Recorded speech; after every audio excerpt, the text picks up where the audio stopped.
Halo semuanya, jumpa lagi dengan saya Dr. Tony Setiobudi dari Mount Elizabeth Hospital Singapura. Banyak yang nanya di komen tentang vitamin K, terutama vitamin K2. Apakah kalau minum vitamin D harus minum vitamin K2 juga? Di video ini saya akan bahas vitamin K2 mulai dari manfaatnya, asupan yang dianjurkan berapa, dan bagaimana kita dapat memenuhi kebutuhan vitamin K2. Saya juga akan share tentang clinical evidence yang ada mengenai vitamin K2. Oke, kita pelajari sejarah vitamin K dulu. Vitamin K ini ditemukan tahun 1929 di Jerman sebagai nutrisi yang penting untuk pembekuan darah atau blood clotting. Nama awalnya adalah coagulation vitamin. Itu coagulation dalam bahasa Jerman menggunakan K. Makanya disebut vitamin K.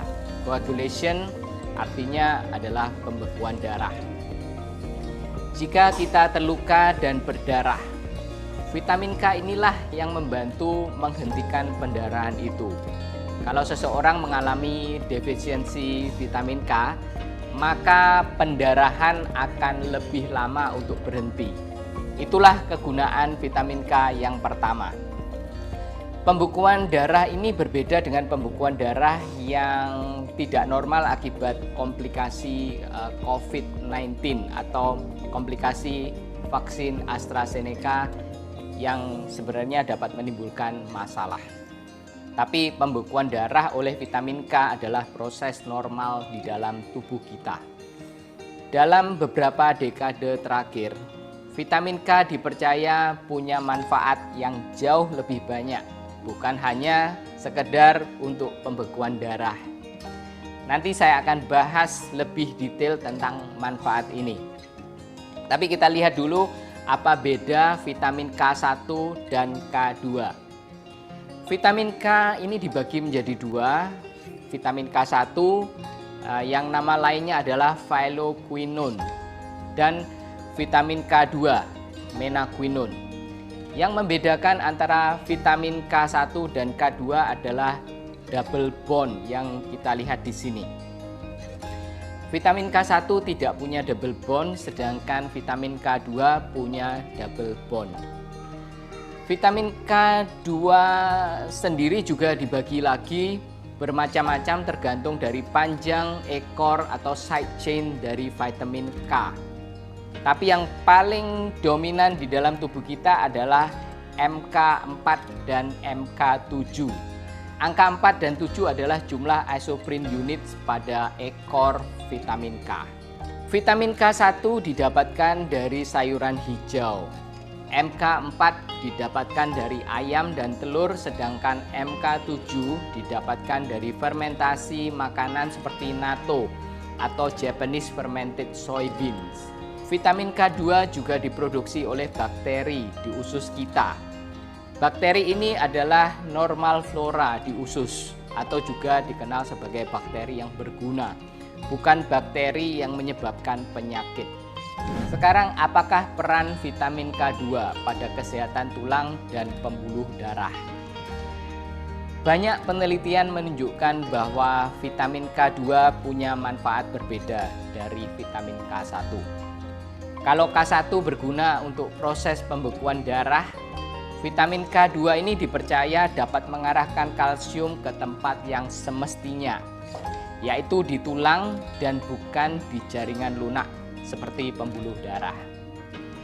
Sehingga vitamin K2 juga dipercaya dapat memberi efek perlindungan terhadap osteoporosis atau keropos tulang dan juga terhadap penyakit jantung koroner. Sekarang saya akan jelaskan lebih detail mechanism of action dari vitamin K2. Kok bisa sampai dipercaya menguatkan tulang dan mengurangi pengapuran di pembuluh darah? Tapi kalian yang nggak ingin tahu secara detail bisa skip ke bagian berikutnya, bisa lihat di timeline. Di dalam tubuh kita ada beberapa vitamin K dependent protein. Salah satunya adalah osteokalsin yang terdapat di tulang. Protein ini berfungsi untuk mengikat kalsium hidroksiapatite. Vitamin K2 berperan dalam mengaktifkan osteokalsin dengan menambah karbon melalui proses yang bernama gamma carboxylation. Jadi uncarboxylated osteokalsin atau UCOC yang non-aktif dirubah menjadi carboxylated osteokalsin atau COC yang aktif. COC ini dapat mengikat kalsium hidroksiapatite sehingga mineralisasi tulang bisa terjadi. Ini yang membuat tulang kita menjadi kuat. Jika vitamin K2 kita cukup, maka osteokalsin aktif akan lebih tinggi daripada osteokalsin yang tidak aktif. Kira-kira osteokalsin ini berfungsi sebagai magnet kalsium di dalam tulang. Tapi selain vitamin K2, ada vitamin D dan hormon lain yang mempengaruhi mineralisasi tulang. Jadi bukan hanya vitamin K2. Terus selain osteokalsin, ada vitamin K2 dependent protein lain yang bernama matrix glycoprotein, singkatannya MGP. Protein ini terdapat pada pembuluh darah. MGP juga diaktifkan oleh vitamin K2 melalui gamma carboxylation seperti osteokalsin. MGP aktif dapat mencegah pengapuran di pembuluh darah. Kalau tadi osteokalsin berfungsi sebagai magnet kalsium, MGP ini kira-kira berfungsi lebih seperti sapu untuk menyapu kalsium supaya tidak menempel di pembuluh darah. Jadi itulah mechanism of action dari vitamin K2 dependent protein, osteokalsin, dan matrix glycoprotein. Sekarang seberapa banyak asupan vitamin K2 yang dianjurkan? Sebenarnya belum ada rekomendasi asupan khusus untuk vitamin K2. Kalau untuk vitamin K secara keseluruhan, asupan harian yang dianjurkan untuk orang dewasa adalah 90 mikrogram untuk perempuan dan 120 mikrogram untuk laki-laki. Tapi persyaratan ini didasarkan pada kebutuhan vitamin K1 untuk mencegah pendarahan. Panel European Food Safety Authority atau EFSA belum menentukan dietary reference values untuk vitamin K dan vitamin K2 karena belum ada data yang cukup. Tapi disebutkan di WebMD bahwa para ahli vitamin K2 menyarankan asupan harian antara 10 sampai 45 mikrogram per hari. Tapi saya belum temukan referensinya di jurnal. Kalau dilihat dari angkanya, ini looks very reasonable. Sekarang makanan apa saja yang mengandung vitamin K2? Ada 5 makanan yang mengandung banyak sekali vitamin K2. Nomor 1, natto atau Japanese fermented soybeans. 100 gram natto mengandung 108 mikrogram vitamin K2. Kemudian nomor 2, telur ayam mengandung antara 67 sampai 192 mikrogram vitamin K2. Nomor 3, eel atau belut. Terdapat 63 mikrogram vitamin K2 dalam 100 gram belut. Nomor 4, keju padat. 50 gram keju mengandung 12 sampai 50 mikrogram vitamin K2. Kalau kalian makan makanan Itali yang otentik seperti pasta, satu porsi bisa dikasih keju sampai 50 gram. Terus yang kelima, daging ayam. 100 gram daging ayam mengandung 10 mikrogram vitamin K2. Dari sini asupan vitamin K2 setiap hari kalian bisa hitung sendiri. Setiap vitamin K yang tidak diperlukan oleh tubuh kita akan disimpan di hati atau liver untuk digunakan di kemudian hari. Jadi kalian tidak perlu mengasup vitamin K setiap hari. Apakah kita perlu minum suplemen vitamin K atau K2? Banyak sekali pendapat tentang suplemen termasuk vitamin K2 dan tidak jarang opini bias tentang suplemen ini dimunculkan karena ada unsur bisnisnya. Kita harus hati-hati dalam memilah-milah mana opini yang bias, yang ada konflik of interest, dan opini yang fair. Saya mencari opini atau evidence yang kemungkinan biasnya kecil. Opini ini saya dapatkan dari Cleveland Clinic, salah satu rumah sakit ternama di Amerika, yang menurut saya opininya sangat objektif dan tidak bias. Disebutkan di sini bahwa ada beberapa penelitian yang meneliti apakah kita semua, termasuk penderita osteoporosis, perlu mengkonsumsi suplemen vitamin K, termasuk K2. Hasilnya sangat beragam, ada yang bilang perlu, ada yang bilang tidak. Beberapa penelitian di Jepang menunjukkan bahwa suplemen vitamin K1 dan K2 dapat meningkatkan kepadatan tulang. Ada penelitian lain yang menunjukkan juga penurunan resiko patah tulang. Tapi ada penelitian lain yang menunjukkan bahwa suplementasi vitamin K tidak berpengaruh pada kepadatan tulang. Banyak penelitian yang dilakukan sejauh ini bermasalah dengan desain penelitian atau bermasalah dengan jumlah peserta yang sedikit. Jadi disimpulkan bahwa bukti untuk mendukung suplementasi vitamin K termasuk K2 belum cukup, kontradiktif dan tidak konsisten untuk membuat rekomendasi. FDA atau Food and Drug Administration di Amerika Serikat dan European Food Safety Authority atau EFSA di Eropa belum mengesahkan klaim manfaat vitamin K2 dan menganjurkan untuk menunggu hasil penelitian yang sedang berlangsung. Kemudian, apakah kita kekurangan vitamin K? Info ini saya dapatkan dari NIH, National Institutes of Health di Amerika Serikat. Sebagian besar masyarakat Amerika mendapatkan asupan vitamin K yang cukup. Data dari National Health and Nutrition Examination Survey 2011 dan 2012 menunjukkan bahwa pada orang dewasa berusia 20 tahun ke atas, rata-rata asupan vitamin K harian dari makanan adalah 122 mikrogram untuk wanita dan 138 mikrogram untuk pria. Levelnya juga di atas yang dianjurkan atau yang direkomendasikan. Jadi tanpa suplemen, asupan vitamin K-nya sudah cukup.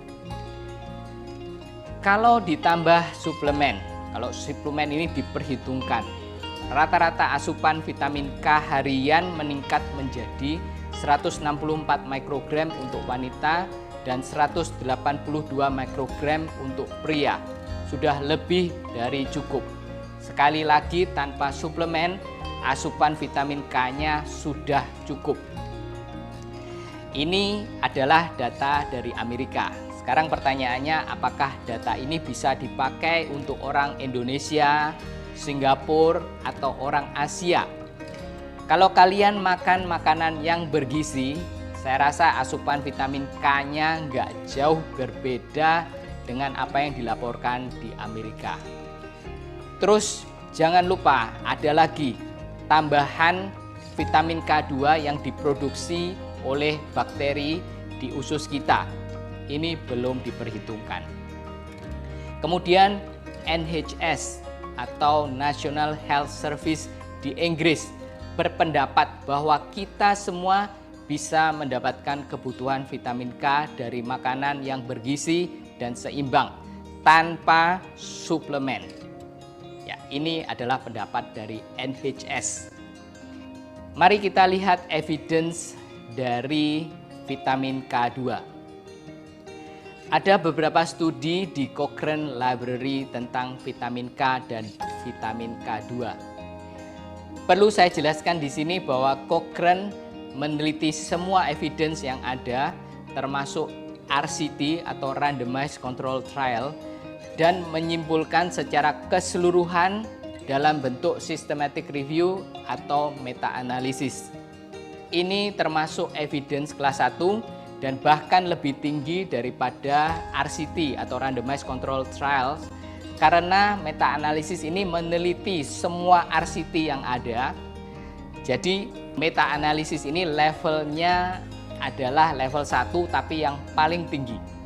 Menurut artikel yang diterbitkan di tahun 2015, disimpulkan bahwa tidak cukup bukti untuk menentukan efektivitas suplementasi vitamin K untuk mencegah penyakit kardiovaskular. Jadi buktinya tidak cukup. Kemudian evidence berikutnya adalah meta-analisis juga. Menurut artikel yang diterbitkan di Nutrients pada Oktober 2020, kurang dari 1 tahun yang lalu, ini baru saja diterbitkan, disimpulkan bahwa vitamin K baik K1 dan K2 tidak secara konsisten mencegah pengapuran pembuluh darah, aterosklerosis, atau arterial stiffness atau kekakuan pembuluh darah arteri. Mungkin ada beberapa manfaat pada orang yang sudah punya pengapuran di pembuluh darah pada saat penelitian dimulai. Studi yang diteliti bersifat heterogen. Follow up-nya relatif singkat dan outcome yang diteliti juga bervariasi. Disebutkan di sini juga bahwa suplementasi vitamin K jelas meningkatkan carboxylation dari MGP atau matriks gelap protein. Salah satu vitamin K dependent protein yang saya sebutkan tadi. Tapi peran dalam mengurangi pengapuran pembuluh darah belum dibuktikan secara pasti berdasarkan evidence yang ada. Terus satu lagi evidence dari meta-analisis yang diterbitkan pada tahun 2017. Disebutkan dari evidence yang ada, relationship antara vitamin K termasuk K2 dan metabolisme tulang saling bertentangan dan tidak jelas. Ini membuat saya penasaran. Saya tanyakan ke beberapa dokter jantung dan dokter tulang di Singapura tentang vitamin K2. Ya, tidak ada dari mereka satupun yang menggunakan vitamin K2 dalam praktek mereka.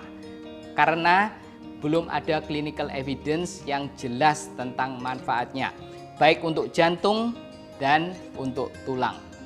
Vitamin K2 ini seperti banyak sekali obat yang sudah diteliti di laboratori menunjukkan efek perlindungan, dan secara dilihat dari biochemical marker juga menunjukkan manfaat, tetapi tidak sampai menunjukkan clinical outcomes kalau dilihat dari penelitian yang ada. Jadi banyak sekali obat seperti ini yang tidak pernah dipakai sama sekali. Sekarang siapa saja yang rentan terkena vitamin K deficiency? Bayi yang baru lahir punya resiko tinggi terkena defisiensi vitamin K yang dapat menyebabkan pendarahan spontan. Ini terjadi karena vitamin K tidak disalurkan ke plasenta dan ke baby saat ada di dalam kandungan, saat baby berada di dalam kandungan. Oleh karena itu, American Academy of Pediatrics merekomendasikan single injection saat bayi lahir. Jadi semua bayi yang lahir di Singapura diinjeksi vitamin K. Mungkin di Indonesia seperti itu juga. Terus yang kedua, mereka yang punya masalah pencernakan, malabsorption atau gastrointestinal disorder. Ya, vitamin K ini mungkin tidak diserap dengan baik di saluran pencernaan. Jadi kadar vitamin K di dalam tubuh perlu dimonitor. dokter akan menganjurkan pasien untuk minum suplemen vitamin K bila diperlukan. Sekarang bagaimana cara kita mengetahui kadar vitamin K di dalam tubuh? Tes vitamin K ini jarang sekali dilakukan dan bukan cara standar untuk menentukan apakah seseorang mengalami vitamin K deficiency. Karena ini bukan tes rutin, ya, biasanya ini dilakukan di laboratorium yang besar dan hasilnya bisa memakan waktu beberapa hari. Defisiensi vitamin K biasanya ditemukan ketika terjadi pendarahan yang tidak terduga atau yang berlebihan. Prothrombin time atau PT dan International Normalized Ratio (INA) adalah tes yang dilakukan untuk kasus seperti ini. Jika hasilnya tidak normal dan ada suspek vitamin K deficiency, maka vitamin K akan diberikan melalui injeksi. Jika pendarahan berhenti dan PT atau prothrombin time kembali normal, maka kekurangan vitamin K ini diasumsikan sebagai penyebabnya. Jadi, tes yang dilakukan bukan vitamin K itu sendiri. Terus, apakah vitamin D tanpa vitamin K2 berbahaya? Tidak ada bukti yang kuat yang menunjukkan bahwa vitamin D dalam dosis wajar sesuai rekomendasi berbahaya tanpa asupan vitamin K2 yang cukup. Juga tidak ada bukti bahwa vitamin K2 dapat mengurangi resiko toxicity vitamin D dan hyperkalsemia. Jadi menurut saya, yang berbahaya adalah vitamin D dosis tinggi. Ini adalah culprit dari vitamin D toxicity dan hyperkalsemia. Kalian bisa nonton video tentang vitamin D toxicity yang sebelumnya. Jadi harapan bahwa suplemen vitamin K2 dan dengan tidak mengkonsumsi kalsium dapat mengurangi resiko keracunan vitamin D adalah harapan kosong. Cara menghindari keracunan vitamin D adalah dengan mengkonsumsi vitamin D sesuai rekomendasi Endocrine Society. Anda pasti tidak keracunan. Siapa yang tidak boleh minum suplemen vitamin K? Suplemen vitamin K tidak boleh diminum jika Anda minum warfarin atau obat pengencer darah. Pasien yang denyut jantungnya tidak teratur atau aritmia, atau mereka yang pernah operasi ganti katup jantung dan yang pernah terkena DVT atau deep vein thrombosis, pembekuan darah di kaki. Biasanya dianjurkan minum warfarin. Vitamin K dan warfarin ini punya efek antagonistik antara satu dan yang lain. Jika Anda mengkonsumsi warfarin, Anda tidak disarankan untuk minum suplemen vitamin K. Ini adalah info yang sangat penting. Konsekuensi yang tidak diinginkan seperti penggumpalan darah yang berbahaya bisa terjadi karena vitamin K dapat mengurangi efek dari warfarin. Kemudian, apa saran bagi penderita osteoporosis atau penderita jantung koroner tentang vitamin K2?